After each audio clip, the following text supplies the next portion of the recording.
안녕하세요. 저는 한치윤입니다. 스키마의 뜻을 아시나요? 이제 눈도 오고 스키마, 도식이라는 뜻입니다. 우리는 어려서부터 많은 것을 보고, 듣고, 맛보며 자라왔습니다. 오늘은 이런 경험들에 대한 일반화된 지식구조, 피아제의 도식을 알아보려 합니다. 피아제는 동물학과 철학을 공부한 생물학자입니다.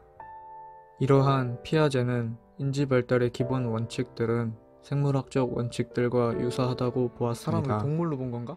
또 생물학적 행위들은 곧 물리적 환경에 대한 적응의 행위이며 환경을 조직하도록 돕는 기능을 수행한다고 믿었습니다. 즉, 우리는 환경에 적응하고 그를 조직하면서 발달합니다.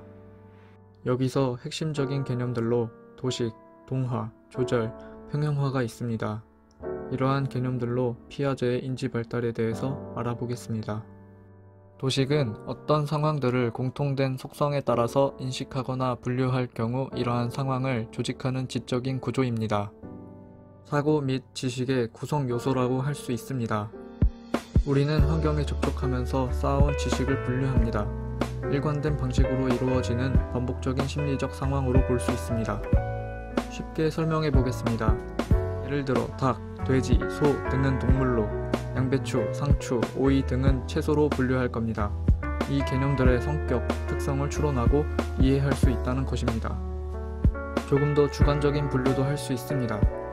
닭, 돼지, 소, 상추는 맛있습니다. 존맛탱.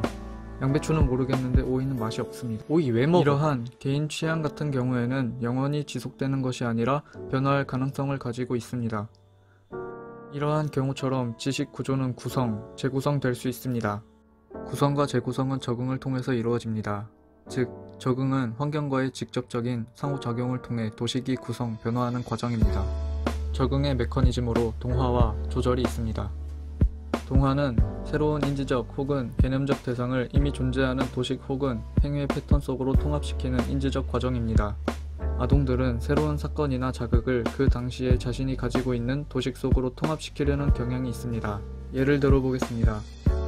우선 세상에 있는 모든 것들을 두 가지로 간단히 나눠봅니다. 손으로 가져올 수 있는 것과 가져올 수 없는 것으로 나눕니다. 이 경우의 판단 기준으로는 말 그대로 집어보면 알 수 있습니다. 가져올 수 있다면 도식에 가져올 수 있는 것으로 기억되게 됩니다. 그 반대의 경우는 가져올 수 없는 것을 기억합니다. 불의 경우는 형태가 없고 뜨거워서 옮길 수 없다는 데이터가 뇌에 저장되어 있기 때문입니다. 이러한 동화는 도식의 변화를 유발하지 않고 도식의 성장에 도움을 주면서 발달의 일부분이 됩니다. 하지만 외부적 자극이 이미 존재하는 도식 속으로 동화할 수 없는 상황이 발생합니다. 새로운 개념을 인지하기 위해서 기존의 도식을 수정해야 하는 상황이 발생한 것이라 볼 수 있습니다. 이와 같이 새로운 도식의 구성과 이미 존재하는 도식의 수정 모두를 조절이라고 부릅니다. 생각이 유연하고 변화를 두려워하지 않는 사람들이 조절에 능숙한 사람이라고 볼 수 있습니다. 예를 들어 보겠습니다. 기존에 가져올 수 있는 것은 물체로 나눴습니다. 그런데 이번엔 아동의 앞에 방해물이 있습니다. 기존에 가져올 수 있는 물건에 인지 불평형이 일어납니다. 이 경우 아동이 어떻게 행동해야 할까요? 맞습니다. 다른 방향으로 집어서 끌어당기면 됩니다. 이 방법을 떠올리지 못한 사람도 있을 것 같습니다. 고성호라던가. 이 경우를 동화에 실패했고 이를 조절해 목표를 달성한 것으로 볼 수 있습니다.